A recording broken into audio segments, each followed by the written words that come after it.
Assalomu alaykum qarindoshlar, qanday ahvolingiz yaxshimi? Hozirgi vaqtingiz xayrli bo'lsin. Mening ismim Farhod, qonun kelganlarni qizg'in qarshi olaman. Mablag' solish xatarlik, mablag' sog'inchog'ida ehtiyojchan bo'ling, ham o'zingiz xos uslubda mablag' solishni o'rganib oling. Yaqinda bir do'stimiz bundan so'rabdi mendan. "Ey, senga kim berdi bu ishonchni, ha?" deb. Shunga men sizlarga bugun ruhingizga malham, zehningizga foyda bo'ladigan sog'lom idealik 3 kalima so'zimni sizlarga bermoqchi. Men sizlarga bugun 3 o'lchamni beray. Birinchi o'lchamim o'zingizlarningki orzu, umidingizga bo'lgan o'lcham. Bu bo'lsa mana deb turibsam. Masalan, agar sizningki orzu, umidingizga bo'lgan o'lchamingiz mushunchalik bo'ldi deylik. Masalan, shu umringizda o'zingiz yetmoqchi bo'lgan nishon, bo'lmasa mushtaq o'zingiz tafakkur qilib chiqarib olgan nishon, bir yerga yetma, yo bo'lmasa majlislik pul topma, 1 million topsam bo'ldi deydigan nishoningiz bo'lsa, mushunchalik bo'lgan bo'lsa, unda bo'lsa sizningki bu bir umringiz mushu nishoningizning ostidan mushunda laylaydi. Oyadin, ya mushunda yiqiroq bir yerdan, mushundan ostidan turdi. Hargizmi buning ustiga chiqmaydi. Balkim shunda ozlarimiz 0.necha% odamlarimiz bir nimaga loteriya bu narsa ustib, undan chiqib olish mumkin. Lekin unda odamlar bu, balki u ideyasi shunga singib ketgan shu o'lcham bilan bo'lganligi uchun undan keyingi loteriya ustgan pullarni masalan yaxshi planlar qilolmay shu kallar shu nishon bilan yani shunday bo'lib qilish mumkin, shu darajada bo'lib qilish mumkin. Shuningga men sizga beradigan o'lchimim sizningki orzu umidingiz qanchalik yuqori bo'lsa, shunda bo'lsin. Qanchalik cho'ng bo'lsa, shunda bo'lsin. Qancha cho'ng bo'lsa, sizningki bu bir umringiz, bu bir hayotingiz hammasi shu o'lchamning ostida laylaydi, lapildaydi. Shuningga u o'zingizniki bu o'lchamingiz shu yerga bo'lgandan keyin o'zingizniki bu tafakkuringizniki masalan subconscious deymiz, o'zingizning oqimingizdagi shu tafakkurlaringiz, o'zingiz qilgan nishoningizga aslida talpinib, qilayotgan ishlaringiz va harakatlaringizga ta'sir etadi. Masalan, men yaqinda kimning kitobini o'qidim? John Rockefeller. U degan shu hozirgi dunyodagi Rockefeller oilasi degan dunyodagi eng boylarniki birisi 2-chi, 3-chi o'rinda turdi. Shunchalik boy. Bu Bill Gates u bilan bir yat qoldi. U odamniki shu John Rockefeller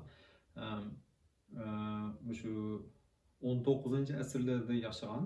Uniki balasiga yozgan xatlarda o'zi eng yosh vaqtlarda, shu oyoq maylaydigan vaqtlarda men boy bo'lma deydigan nishon emas. Shu oyoq maylaydigan vaqtlarda 10 necha vaqtlarda qandaq nishon qo'ygan o'ziga men dunyodagi birinchi boy bo'lma deb nishon qo'ygan. Birinchi boy bo'lma deb nishon qo'yganligi uchun har bir qilgan qarorlari, chiqargan shu har bir qaror, har bir qilgan ishlari hammasi ashunga ta'sir etib, har bir mangan qadamlardimi cho'ng qadamlarni ilib, shuna qilib menib, eng oxiri eng yuqoriga chiqqan.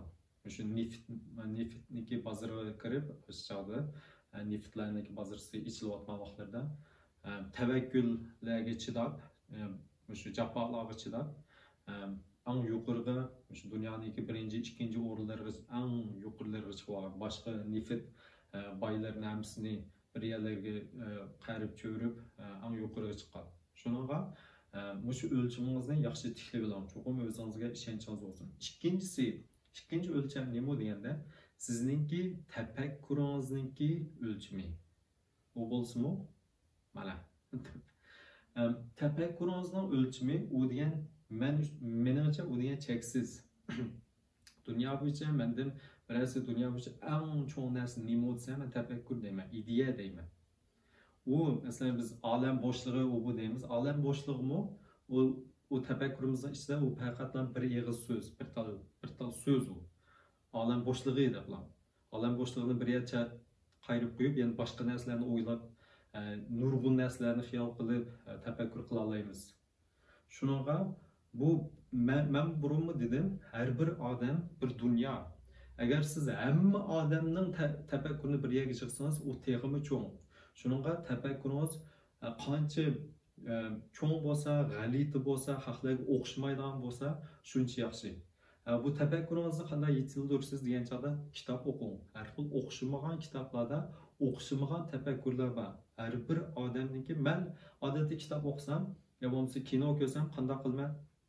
Herkesme odatdagidek odamlardek shu hissiyotimni qo'zg'ay, ma'nodagi qo'rqinchli kinoga men qo'rqay, yo bo'lmasa muhabbatli hikoyaga men hayajonlanay. Unda emas, men bir kino ko'rsam bir narsa o'rganay deb ko'raman. Andan keyin men qanday o'ylayman?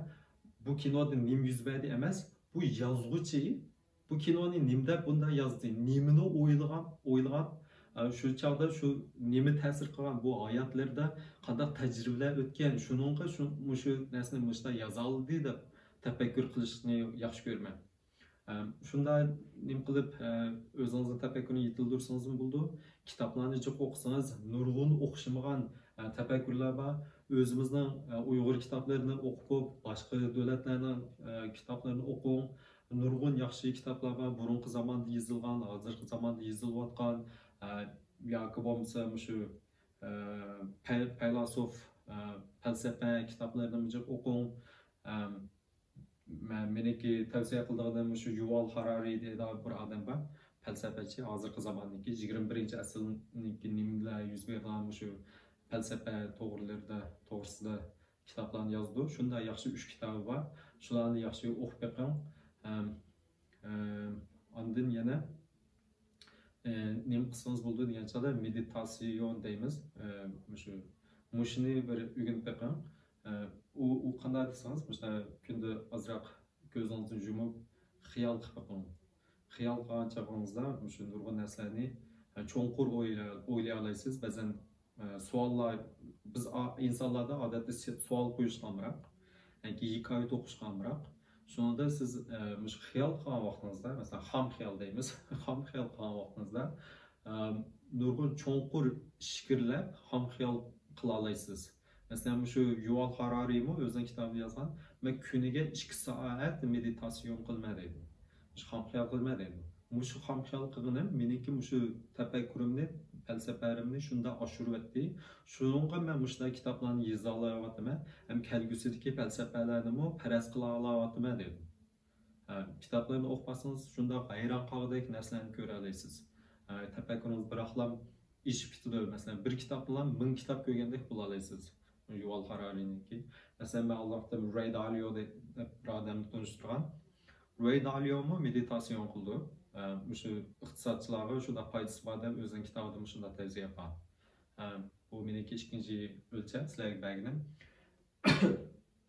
Kechiringlar.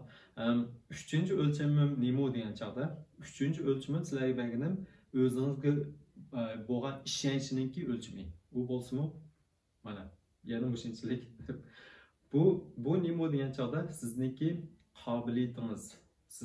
qobiliyatingiz nada bo'lsa, sizniki ishonchingiz shu yerda bo'lsin. Hargiz buniki ustida yo ostida bo'lmasin. Ustida bo'lsangiz oqsa bo'lib qolasiz, ostida bo'lsangiz kamtar bo'lib qolasiz. Shuningga men inglizlarda bir gap bor. Be confident but cocky dedi. Bu degani o'zing ishonching bo'lsin, lekin oqsa bo'lma dedi. Biz Uyg'urlarda yaxshi urf-odatlar bor. Masalan, kamtar bo'lish, cho'nglarni hurmatlash. Bu shunday yaxshi odat. Bular yo'qotib o'tmasligimiz kerak, lekin chog'liq bo'lish kerak. Meni tavsiya qiladiganim chog'liq bo'lsin, kamtar bo'lishimiz. Hargiz oshirib o'tmam. O'zingizning ishonchisiga texmi yiqiroq bo'lsin bu kamtar. Ham bu urf-odatimizni shunday chiroyli urf-odatimizni yo'qotib o'tmasligimiz kerak. Lekin o'zimizga biz Uyg'urlar shunchalik xijilchan. Shuning bilan biz o'zimizdan nurg'un orzu umidlarimizni nim qo'yib qolamiz, voz kechib qolamiz. Shunda men orzu umidni yana bir eg'iz gapni sizlarga tavsiya qilay. Shu inglizlarning bir gapi bor. Don't let the stupid ones talk you off from your dream deydi. Bu degani shu nodon odamlar sizga gap qilib, sizningki orzu umidlaringizdan voz kechiryapmisin degan gap. Herkes bu xalqlarning gaplarini o'ylamang. Men sizga dedim, bu dunyoda men uchun har bir odam bir dunyo. Shuningga siz o'zingiz his qilgan ba'zan orzu umidlaringizni men bunda qilsam cho'qim yaxshi bo'ldi deb siz ko'ralgan, sizdan o'zingizniki tafakkuri bilan ko'ralgan narsani yana bir odam boshqacha ko'rdi. O'ziniki tajribasi bilan ko'rdi. O'ziniki xarakterisi bilan ko'rdi. Masalan, bir jimg'ur odam, u odamda sen artist bo'l desangiz, u hargizmi o'zlaricha menimcha artist bo'lolmaydi. Agar siz bir sho'x odamni o'ziniki kayfiyati shunday sho'x odamdek artist bo'lsangiz, u artistlikni shunday voyaga yetkazib qila oladi. Chunki nima uchun? O'ziniki xarakteri shu, o'ziniki ideyasini ko'gini shu. Shunaqa har bir narsalarni qilgan chog'dimi, o'zingizdagi orzu umidlaringizni, masalan, siz o'zingiz ko'ra olasiz. Men bunda qilsam, kelgusida o'ziniki bozori shunday yaxshi bo'ldi. Men buni ko'ra oldim. Cho'qim bu dunyo bunda o'zgarish kerak deb ashlar narsalarni qila olsangiz, shu o'zingiz ko'radigan narsa, shu o'zingizniki orzu umidi. Shunga hargizmi boshqalarningki o'ziniki tajribasi bilan, o'ziniki ko'zi bilan ko'rgan narsani sizni so'zlab, sizniki umidingizdan voz kechirayotmasin. Ham o'zingizga ishonch bo'lsin. Hargizmi kamtar bo'lib qolmang. Biz shunda xijilchan millat hamda sinab beqing. Eng demagan bilan bir sinab beqing. O'zingizni qilmoqchi bo'lgan narsani siz sinamay, uni uqmaysiz. Masalan, you have to in it to win it deydi. Siz bu uyanga kirmay, uftiramsiz, onu bilmaysiz. Agar siz kirmasangiz, %100 uftadingiz degan gap. Kirsangiz, balkim 50% uftadingiz, 50% uftadingiz. Shunaqa bu bugun sizlarga berilgan 3 o'lchimim. Yaxshi ko'rganingizni umid qilaman. Başmaltaqni besib qo'ying. Qarindoshlarimiz va tavsiya qilib qo'ying. Rahmat, Allohga emanet.